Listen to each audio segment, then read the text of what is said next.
Hi, this video is a product review of the D-Link DCS-932L wireless day-night home network camera. This is a consumer-grade IP network security camera.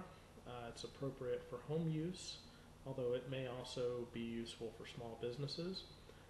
This was purchased today at a local Radio Shack store in Austin, Texas for $99. I've seen this on Amazon for about $85. Price on the internet is going to range anywhere from about $80 to $120.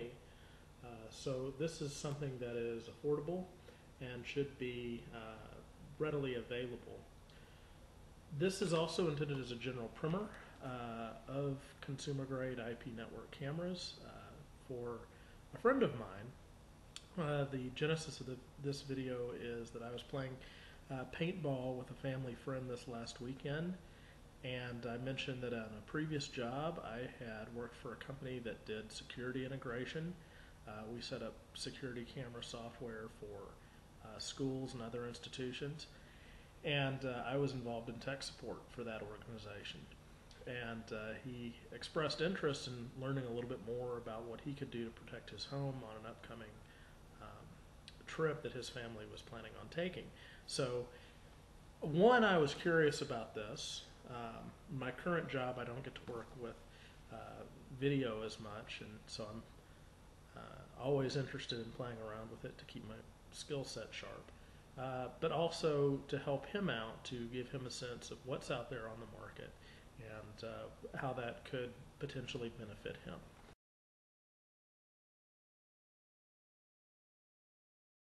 I didn't pick the DCS 932L because I thought it was the best camera.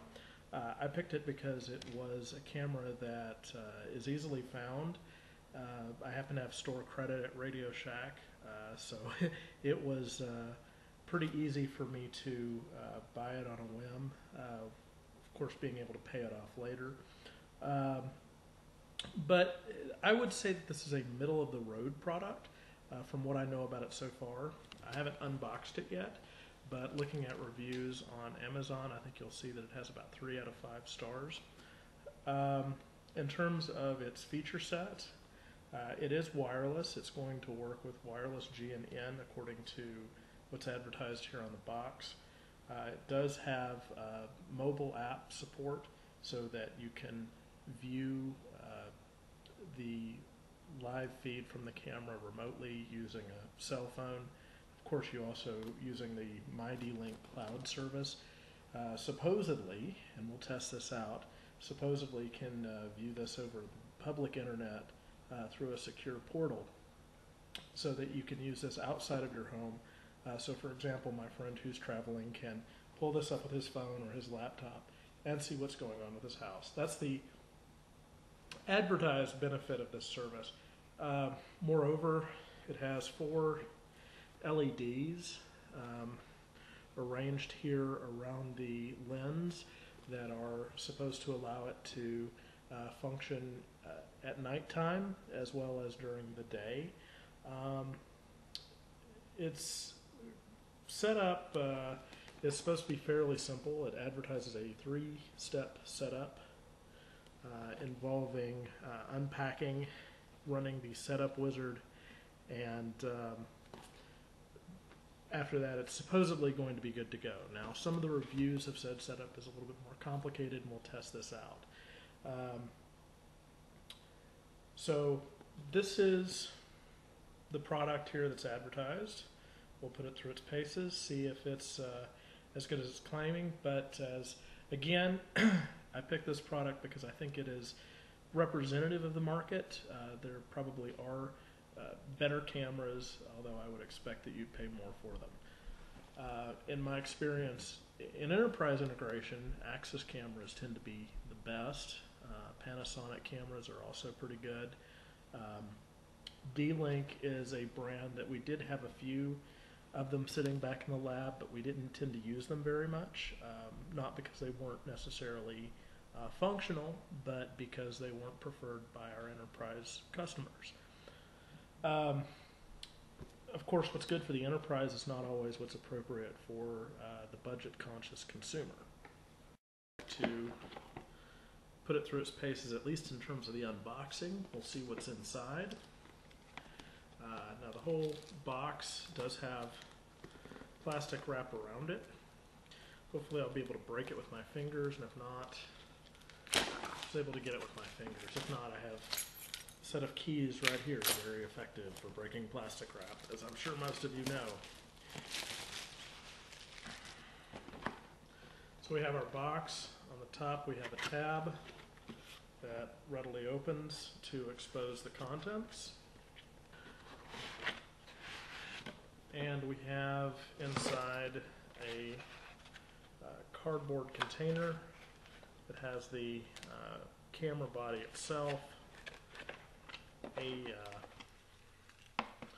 power supply unit here, 5 volts, 1.2 amp, so we're just going to be drawing about 4.5 watts. Camera body itself has a stand, which I believe can double as a wall mount using the brackets here, as well as the included screws. It's also got some anchors there so you can put it in the wall.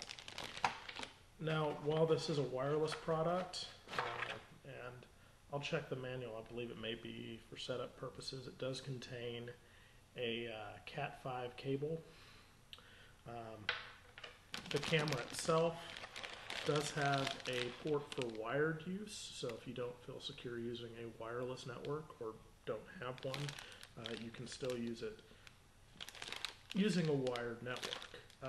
Now, one thing I would point out, it does of course require power, and this is not a, at least as far as I can tell from reading online documentation, this is not a power over Ethernet connector. So you're going to have a run of the cable for the power supply to it, regardless of how you decide to network it. Again, we've got our plastic, and this is a fairly light unit. In terms of form factor, it's similar to the Axis 207, which was an older Axis model that I preferred when I was doing tech support work for my old job. I liked it because it was small, it sat on my desk easily like this would, and also had a relatively robust feature set. The feature set on this guy is not nearly as robust, while it does have better wireless networking, and of course the day-night functionality that the 207 or the 207 MW didn't have. It does have some limitations with regard to picture, which we'll get into later. Most obvious being that it only supports motion JPEG as opposed to MPEG-4 or any of its variations. So again, here are the wall mount brackets. If you were to mount this on the wall, it would look something like this. We will do a wall mount as part of our product demonstration a little bit later. Since I did buy this, my roommate and I have talked it over a little bit, and we're going to actually set this up to see if this can improve the security of our apartment. Now, in addition to the product itself, which is contained in that cardboard container, the box also contains a folder here which contains the setup CD. Now, it's my understanding from what I've read on the internet that the setup CD does not contain the Mac installer. The box itself actually says that for Mac OS X, you are going to want to go online and download the wizard. My guess is that they didn't prepare the Mac version until after they had shipped the product, but I don't know that for sure. So we'll give them the benefit of the doubt on that one. It also contains a quick install guide and a GNU public license code statement. For those of you who aren't technical, anytime a product uses open source code that is under the GNU public license, the distributor is obligated to give you the source code if you want it. Although I doubt most consumers will care about this, this does entitle you to at least some of the source code for something that's on here. It's not made entirely clear what, but perhaps we'll find out later. Now, of course, since one of the most important skills I've learned as a tech support engineer is to read the manual, we are actually going to look over the quick install guide just so we have a good sense of what we're doing. Again, it says the box should have contained the camera with the stand and mounting kit, Cat5 Ethernet cable, power adapter, and again this is 5 volt 1.2 amp. Hopefully you won't lose this, and of course mounting screws and the CD-ROM. Now this is advertised as working with Windows 7, Windows Vista or XP. The platform that we're going to be using for this review and demonstration is Windows 7 Professional 32-bit on my laptop. That's my preferred operating system. PC with 1.3 gigahertz CPU or higher and at least 128 megabytes of RAM. If you don't know what your box has under it, if it's less than about realistically less than about 5 or 6 years old, it's probably good enough. Says it should work on Internet Explorer 6 or above. I've always found that with IP security cameras, IE support can be a little hit or miss. Firefox 3.5 or above, Safari 4 or above, Chrome 2 or above. So basically this should work on any browser. Again, color me a little skeptical about IE. That's not so much a problem with D-Link. In fact, it's almost never a manufacturing problem. It's a problem with the fact that Internet Explorer has never been terribly standards compliant. And you're going to need an Ethernet-based network. That is a network in your home that uses something like this, or an 802.11n wireless network. Now, I suspect that's a typo. Generally, any product that will work with the N protocol will also work with the G and B protocols, which are a little older. Of course, we'll put it through our test. Our home network here is not going to be N compliant. I believe that our router, which is an AT&T U-verse router, is an 802.11g. So hopefully that won't be a holdup, and I would be shocked if it was. Now, moving on to the installation steps. The first step that is advertised here is to connect the included Ethernet cable to the network connector on the back of the camera, which we will do now. So what you're going to do is you're going to take one end of this cable after you take the twist ties off.